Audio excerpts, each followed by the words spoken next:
I find myself entangled in a rather perplexing situation as I consider approaching your father regarding a troubling incident related to a potential mugging of my own father. Indeed, suspicions have arisen concerning your father's involvement in this alleged mugging. Currently, he is situated at home.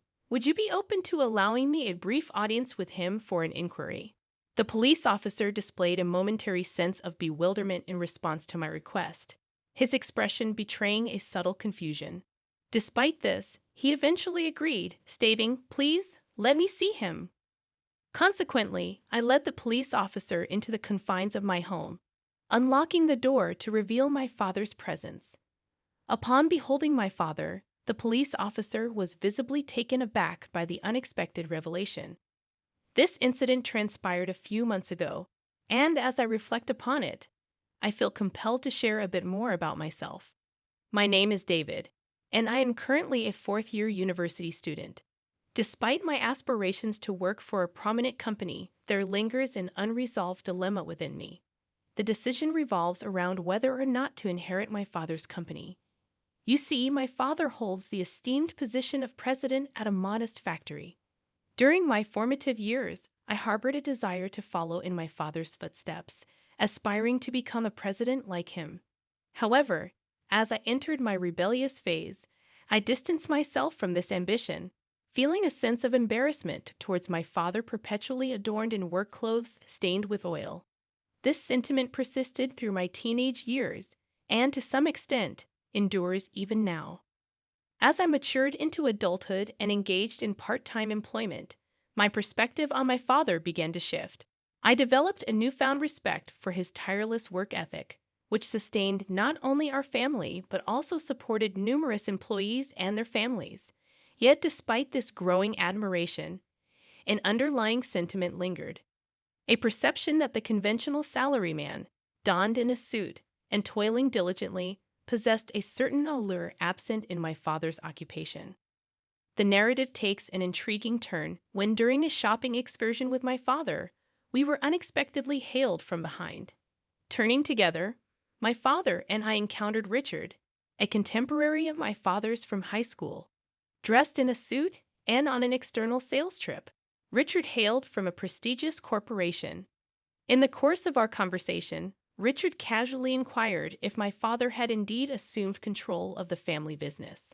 This revelation prompted Richard to express disdain for what he referred to as the dirty little factory managed by my father, emphasizing the incredulity that a high school graduate could rise to the position of president. Stunned by Richard's derogatory remarks, I found myself grappling with the realization that the factory in question was initiated by my grandfather, making my father the second-generation custodian of this familial legacy. I had long been aware that he had assumed control after graduating from high school. However, the revelation of a classmate mocking him caught me off guard. Richard maintained a silent smile while addressing my father. "So, did you manage to expand your father's factory? You did mention during high school that you intended to take over the company and make it bigger." To this, my father admitted, "Unfortunately, I lacked the business acumen, and that dream didn't materialize. It seemed inevitable that I excelled in practical skills but lagged behind in intellectual pursuits. Nonetheless, I felt relieved that our family didn't face financial ruin." Richard chuckled heartily, playfully slapping my father on the shoulder. "Well, David, we'll catch up at the next reunion. I've got more work to do," he added before leaving. My father looked slightly uncomfortable, prompting me to redirect the conversation. Suggesting a change of topic, my father proposed that we continue shopping. At that moment, I couldn't shake the feeling that my father's work had been belittled without any response from me. The internal debate about whether to take over my father's company or pursue a career at a prestigious corporation leaned decisively toward the latter. A few weeks later, fate intervened as my father's Alumni Association event took place at the bar where I worked part-time. Despite the bustling atmosphere, I managed to serve at the table hosting my father's gathering. Fulfilling my duties silently, I approached the room where the Alumni Association was held. My father warmly greeted me, introducing me as his son to those present. Though similar in appearance, I maintained a serious demeanor, responding awkwardly to the teasing of my father's inebriated classmates. Richard, seated nearby, noticed our interaction and remarked, "We met recently too, David, right? Are you planning to take over your father's small factory?" This question added another layer to my ongoing contemplation of my professional path. When I truthfully admitted to still contemplating my decision, an unpleasant alcoholic breath emanated from Richard, leaving me repulsed. Boisterously, he exclaimed, "Stop it. Your father's company is nothing extraordinary. David should consider working for a company like mine instead of inheriting such a lackluster business." Despite his inebriated state, Richard proceeded to boast about his professional achievements, narrating a career history that began as a mere assistant but now claimed the head of accounting position. A sense of unease crept over me as I sensed discrepancies in his narrative. I sensed that something was amiss, but I chose to keep my concerns to myself, wary of potential complications that might arise from challenging him. My father, on the other hand, seemed unfazed by Richard's inebriation, and, in fact, found the situation amusing. With a lighter mood due to his own inebriation, he asked Richard about changes in his department since their last encounter a few weeks ago. Questioning the sudden shift from sales to accounting, my father caught Richard off guard. Eventually, Richard admitted to an abrupt transfer, asserting that sales wasn't his forte. However, my father pointed out the incongruity in Richard's story, revealing that the company Richard proudly spoke of had actually been absorbed by a foreign corporation, with its accounting department relocated overseas. Laughter erupted among the party attendees as Richard, now embarrassed and regretful, attempted to save face but ultimately decided to leave the gathering with heavy footsteps. Witnessing my father's ability to address the uncomfortable truth that others had noticed but hesitated to mention, I found a sense of pride in his candor, even in his intoxicated state. As half a year passed since that incident, my internal dilemma regarding whether or not to take over my father's company only intensified. The confusion deepened with each passing day, leaving me uncertain about the path I should pursue. One day, while relaxing at home, the intercom interrupted my contemplation. In the absence of my mother, I answered the door to find a visitor in uniformed clothes identifying themselves as a police officer. Surprised and apprehensive, I responded with a stiff voice, wondering if I had inadvertently committed some transgression. The police officer then brought up a purse-snatching incident, expressing a need to inquire about the matter with my father.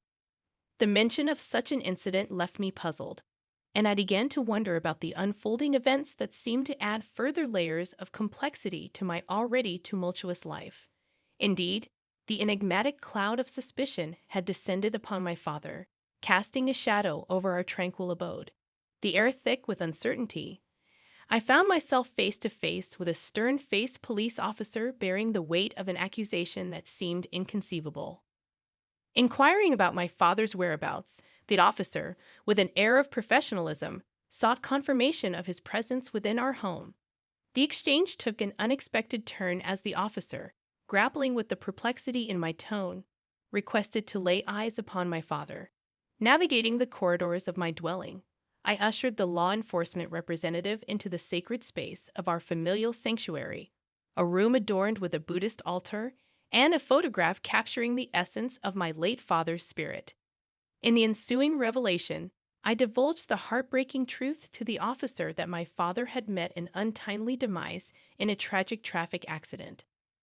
The officer, displaying empathy amid the unfolding tragedy, extended condolences for the loss. Yet my quest for justice and clarity persisted, and I sought to discern the source of this bewildering accusation that had stained my father's reputation. However, the officer, bound by the constraints of confidentiality, refrained from divulging the identity of the accuser. Apologies flowed from the lips of the officer as he departed, leaving me grappling with an unsettling sense of confusion and the nagging question of who had leveled such a grave accusation against my departed father.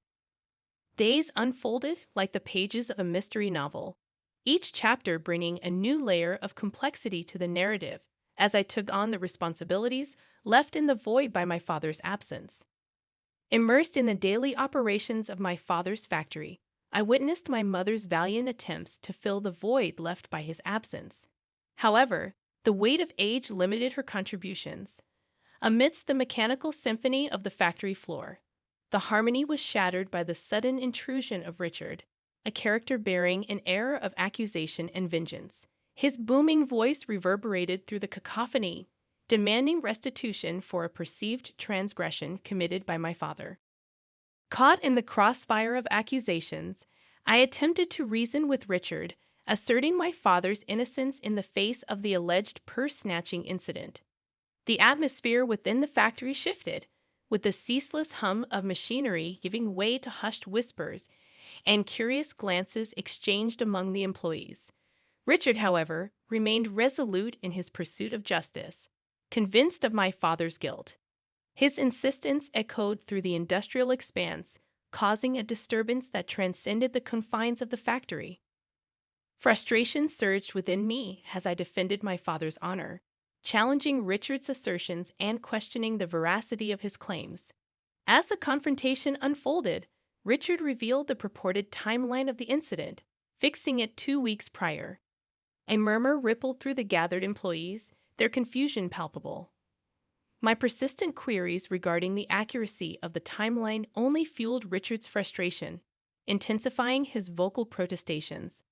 In the midst of the tumult, Richard's disparaging remarks about my father's workplace and colleagues added fuel to the emotional fire.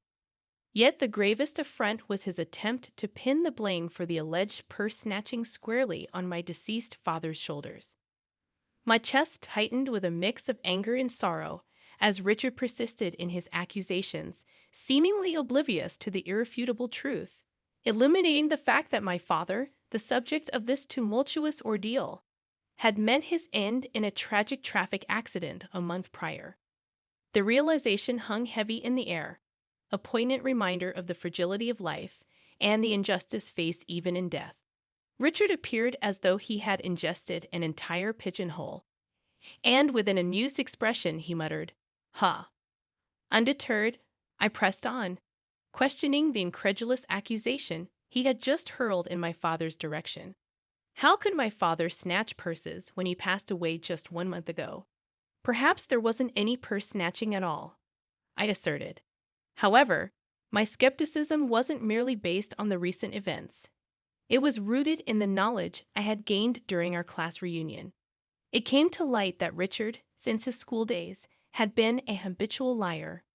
This revelation occurred during the reunion, where I discovered that his dishonesty had deep roots. Moreover, it turned out that Richard had harbored a long-standing jealousy toward my father, dating back to their school days. This envy sprouted from a romantic rivalry. The girl Richard liked had chosen my father over him. This petty jealousy had fueled an unnecessary rivalry, leaving me unable to forgive Richard for attempting to tarnish my deceased father's reputation with baseless accusations. As Richard persistently asserted his unfounded claims, an interjection from another direction pierced the air. Someone emphatically shouted, "Your president wouldn't do something like that." Our president is a serious person who walks around with honesty, teaching technology, and encouraging independence. He always considers the well-being of the staff and business partners, prioritizing that over profits. The voices praising my father began to multiply, and I felt a mix of emotions, including shame for once thinking my father's work was embarrassing. Amidst the rising tide of support for my father, Richard, trembling and tearful, found himself on the receiving end of an unexpected defense of my father's character by the factory workers. It was a poignant moment that revealed my father's true standing among his peers. In the aftermath, I dealt the decisive blow to Richard by pledging to consult with the police over his false accusations against my father. Overwhelmed and unable to counter the mounting evidence, Richard raised his voice and fled the factory.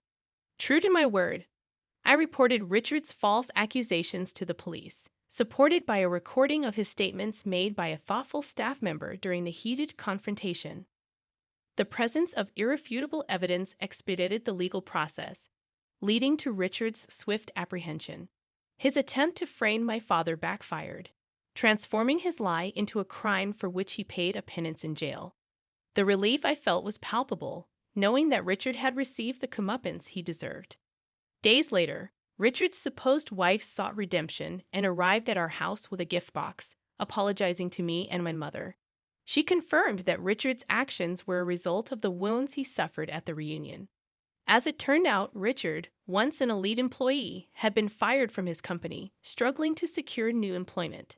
His lies about being an elite crumbled under scrutiny, especially when his inebriated confessions exposed the inconsistencies, ultimately leading to his own embarrassment and downfall. As he grappled with mounting resentment towards my father, an insidious plan began to take root in Richard's mind, a sinister plot to frame him. The sheer audacity of Richard's intention left me utterly disgusted, particularly when I learned of his preposterous rationale for resorting to lies and deceit. Interestingly, it appeared that Richard's wife shared my sentiments. She confided in me, expressing her profound disappointment in Richard's actions and revealing her intention to initiate divorce proceedings. The revelation further underscored the gravity of Richard's transgressions. Adding to the complexity of the situation was the fact that Richard, seemingly devoid of any familial ties, had no children waiting for him upon potential release from jail. This realization cast a somber light on his future prospects. Upon my graduation from college, I found myself at a pivotal juncture.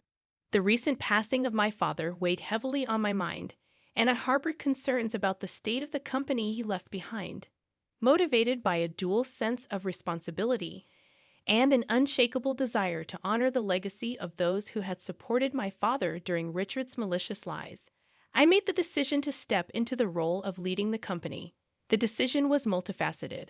Firstly, I felt a genuine concern for the effective management of the company in the wake of my father's demise. Secondly, the impassioned voices of the staff members who had steadfastly defended my father resonated within me. Their loyalty and dedication fueled my determination to become a president who would be both loved and respected by the staff. This incident became a transformative moment for me. Armed with a degree in business administration, I recognized my ability to manage the aspects of the company that my father struggled with. However, I also acknowledged my need to learn from the dedicated staff members who possessed valuable insights into the technological facets of the business. The staff members, driven by a collective sense of loyalty and compassion, willingly imparted their knowledge to me, often emphasizing that their efforts were for the sake of my father. Their anecdotes painted a vivid picture of my father's greatness, and with each story, I grew more appreciative of the man he was. Confronted with the realization of my father's true worth, I found myself expressing remorse for not having recognized his greatness while he was alive.